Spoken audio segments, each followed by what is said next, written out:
Под мотото "Дознаја функцијата на твоите бели дробови". По повод Светскиот ден на хронично обструктивна белодробна болест разговараме со доцент доктор Зорица Нановиќ, претседател на Сдруженијето на пневмофтизиолози на Република Македонија.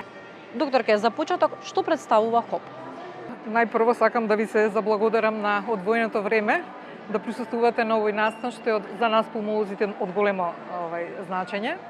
А сега ќе се вратам на вашето прашање. Значи, ХОП или скратено, тоа е кратенка од хронична обструктивна белодробна болест, е болест која се карактеризира со три главни симптоми, а тоа се хроничната кашлица, понатаму создавање и искашлување на секрет или искашлок или спутум, како што ние го викаме, и оттежнато дишење или она што пациентите обично не им е јасно, диспнеа е стручниот термин, иначе потешкото дишење е синонимот во народниот јазик. Се работи за болест која е прогресивна, која е хронична и промените што ги предизвикува, со кои што се карактеризира, се за жал иреверзибилни. Се работи за хронична инфламација, односно хронично воспаление на дишните патишта, кое е проследено со структурни промени, преформирање на дишните патишта и на крајот завршува со деструкција на ткивото на белите дробови. Овие промени што се одвиваат во белите дробови доведуваат до намалување, до редукција на протокот на воздухот низ дишните патишта и од тука уствари поаѓаат сите симптоми што ги има пациентот. Тоа е накратко описот, дескрипцијата на болеста. Примерна причина за ХОП се пушењето цигари. Што друго може да представува ризик фактор?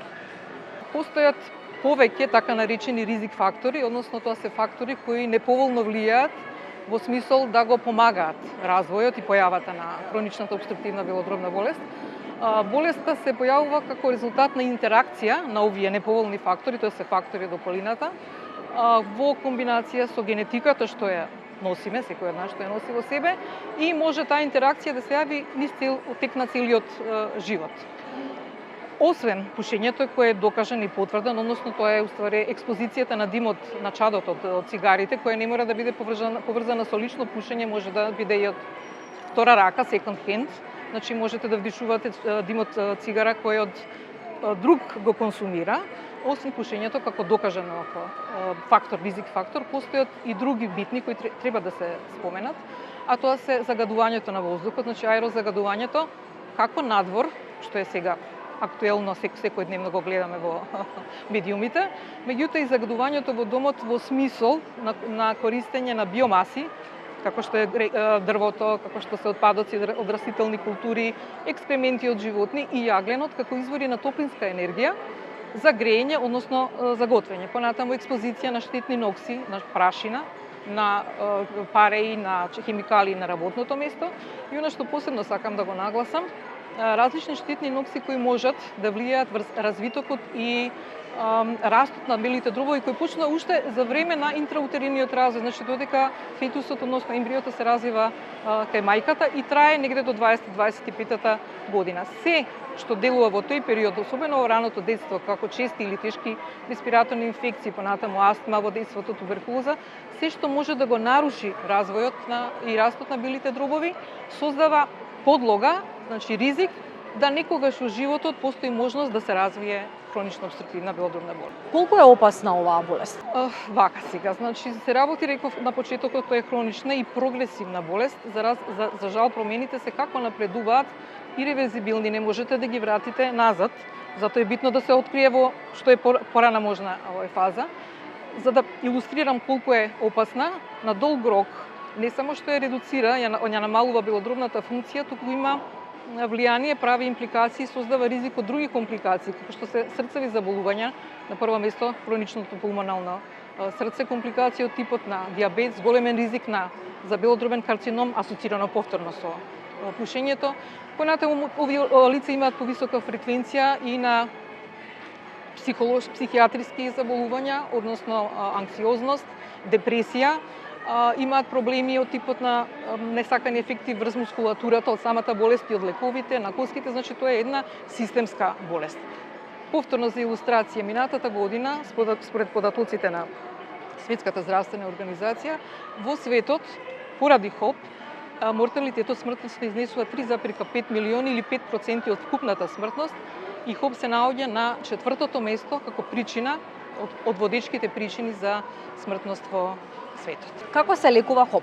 Прво нормално треба да се постави дијагнозата и бидејќи е хронична и прогресивна болест, она што сакам за терапијата да го кажеме, да, се лекува, меѓутоа за жал не може да се излечи. Она што може да го сториме кога ќе даде лекарот терапија, ние велиме болеста да се стави под контрола. Тоа во превод значи да на пациентот да му се намалат или отстранат симптомите, да не го оптоваруваат, да се зголеми неговата физичка кондиција, активноста во секојдневниот живот, да се подобри квалитетот на живот, да се намали потребата од болничко лекување, од влошувања акутни и нормално да се намали ризикот од смрт. Терапијата на ХОП опфаќа неколку пристапи. Прво е ризик факторите кои ги спомнав претходно, оние што може да се модифицираат и да се отстранат. На прво место пушењето, тоа е примарно, да се модифицираат, односно да се отстранат и да се откажат пациентите од пушење или други што како што се експозиција во работна средина и дома да се намалат.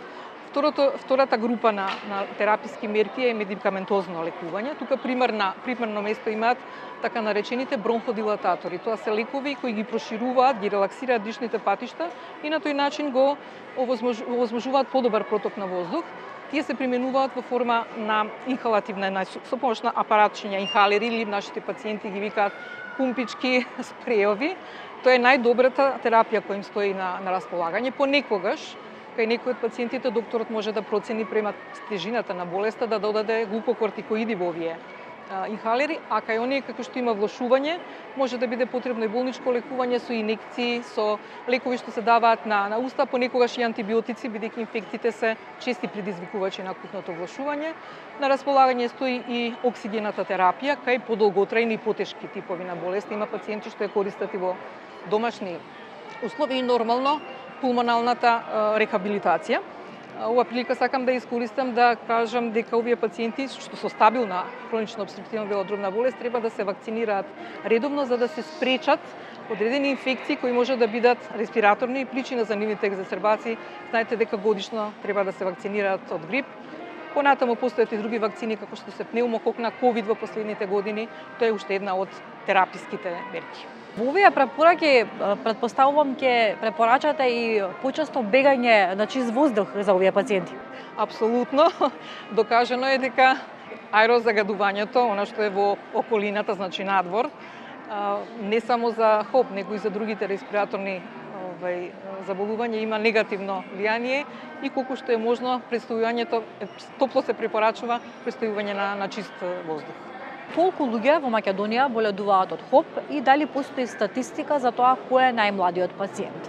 Во однос на преваленца и инциденца, значи нема прецизни податоци. Јас ќе го искористам од последниот извештај на глобалната иницијатива за ХОП коментарот дека обично во зимите се реферира дека преваленцата, значи вкупниот број на пациенти со оваа болест, изнесува некаде под 6% од населението, така и во Македонија се проценува меѓу 5 и 10%, околу 147-150 илјади луѓе дека имаат